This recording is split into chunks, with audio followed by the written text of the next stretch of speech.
world, and you're going to be talking about this guy who's about to come on stage because, of course, you know him from The Walking Dead as Shane, but man, this guy's been busy. The Wolf of Wall Street, Mob City, Prize Match. He's a bona fide film hero. Let me bring him on out, Mr. Jon Bernthal.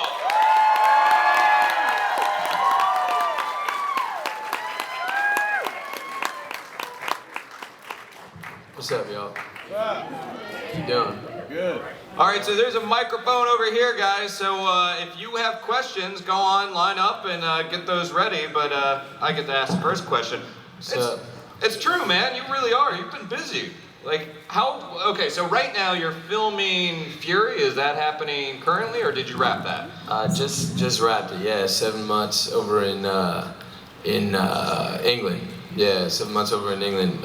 Fury's a World War II movie. Me and Brad Pitt and Shia LaBeouf and Michael Pena, about a 5-man tank crew in a Sherman tank. Super close quarters. It's like sort of a bottle kind of movie. This city is so beating my ass, man. I'm so fucking hungover. I'm like, holy shit. I'm asking you tough questions right away. Yeah, and there's not too many kids, right? I'm trying to make sure. Well, 2 in line. So. Oh, I'm so sorry, y'all. Such an idiot, dude. All right. They were going to hear those words anyhow. Rock and roll, let's just do it. What's up? All right, hey, what's your question, man? First off, my wife loves you. But I love her. Thank you. Yesterday, when we met you, you told us, I gave you a little crap about the How I Met Your Mother. And you yeah. You told me you were up for the role for Barney. Yeah. And I guess the way to put the question is, if you had took that role, how different do you really think your career would have been? I mean, because do you think you might have been stereocasted or stereotyped or sorry, you know what I mean? Typecast? Typecast, yeah, there you go. How different do you think your career would be at this point? I don't know. Look, that's a good ass question. There's no, in this thing, in this business, there's definitely no rhyme or reason to any of it. My first gig that I got because I was just a knucklehead idiot kid, and then I wanted to be an actor. I went and studied for a long time. Then when I got to LA, my first kind of real steady gig was a sitcom. Like how it was called The Class, and it was Lizzie Kaplan and Jesse Tyler Ferguson from Modern Family and Jason Ritter and Lucy Punch, and great, and I was like, this is the greatest thing ever. I was like the happiest fucking dude. I remember exactly where I was when I got in the car. I could stop living out of my Jeep, and like everything was great, but that was so not, to me, I was not suited for that kind, the kind of things that I want to do and the kind of roles that I really want to play had nothing to do with that. And that's the double-edged sword. You get on a show like that, and had that show been How I Met Your Mother and last for 13 seasons, and that's kind of what you're doing then. And bless all those guys that do that show. They're super talented, and a lot of them go on and do a bunch of other stuff. But I just feel really blessed that kind of Walking Dead and Shane was sort of the first time I got to play something that really spoke to my heart and I really connected with. And I said, I wanted to do that so desperately. And I said, this guy right here, this is a guy I get, and this is a guy, that I think speaks to sort of the things that I like to do the most as an artist. You know what I mean? Yeah, right on, bro. Well, like you said, TV is a big commitment. Like, you can end up being on there for 13 years. That's it, yeah. Because things are rolling so well with the films you're doing, would you ever take another? I mean, I know Mob City is sort of up in the air. Would you go back to TV, to a big TV commitment? Yeah, look, I mean, it's just TV's great now, and some of the best stuff in the world is TV, and the best filmmakers and best writers are going to TV. Yeah, for me, it's just I want to buy diapers for my kids, and I want to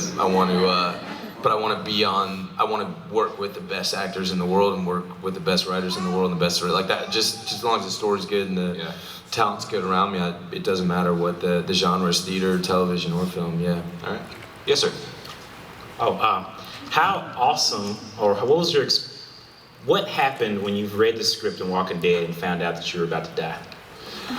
Man. I knew the whole time, I knew, in the beginning they had us auditioning for Rick and Shane. I actually auditioned for Rick first. and the way that it worked, which is crazy, you know. And be Rick, and like, you know, it was crazy, you know. They had all the guys that were sort of in contention.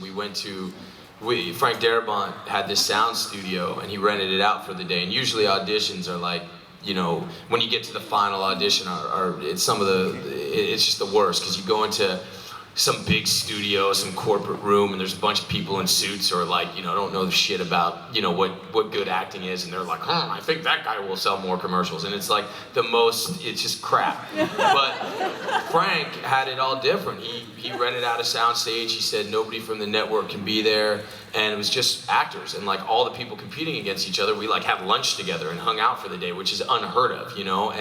And really what he said, I want this to be all about making the best work possible. And he had all the Rick and Shanes. He had everybody read both roles. And you know, this had been, you know, thousands of people were auditioning, but he had narrowed it down to 10. So we all read with each other and switched off. And you know, by midway in the day, everybody started breaking down, being like, no, you read Rick with that guy. Am I better than that guy? And I was like, y'all are so weird, dude. Just, you know, keep it together one day. Just keep it together. But it was a really cool, man, this has nothing to do with your question, bro. I just realized that. But you know, it was a very humane and very, I thought, great way to conduct an audition, because it was really about just getting the best work out there. And then on that day, the only thing, you know, he cast a Shane, but he didn't cast a Rick. And I remember he talked to me about, you know, the different parts, and he said, you know, he asked me, you know, and I said to him straight off the bat, I said, I really don't want to audition for Rick, I just want to audition for Shane. And you know, I never, to me, he thought that was crazy, because he's like, you know, Shane's gonna die, and I didn't really care. I knew from the beginning that he was gonna die and when he was gonna die, but to me, I thought it provided an amazing opportunity, because here's this guy that you're introduced to, who's, you know, having a burger and a pile of French fries, sharing a pile of ketchup with his best friend, talking about marital problems, and he's literally just trying to help his friend the best way he can. And I know within a couple seasons, I would have to sleep with her, want to kill him, completely lose my mind. And like, you know, what an amazing character arc, and it's so rare that you get to sort of be strategic and plot out your beginning, middle, and end. And I said, you know, that's the role. I'll do whatever it takes to get it. I agree with you, little man. It's a wise baby. Yeah, you know what I mean? Like, enough fucking talking, dude. Shut up. So bored of your voice. Yeah, I mean, right on, dude. That's who I want to hang out with. Anyway. Hey there, buddy. Do you think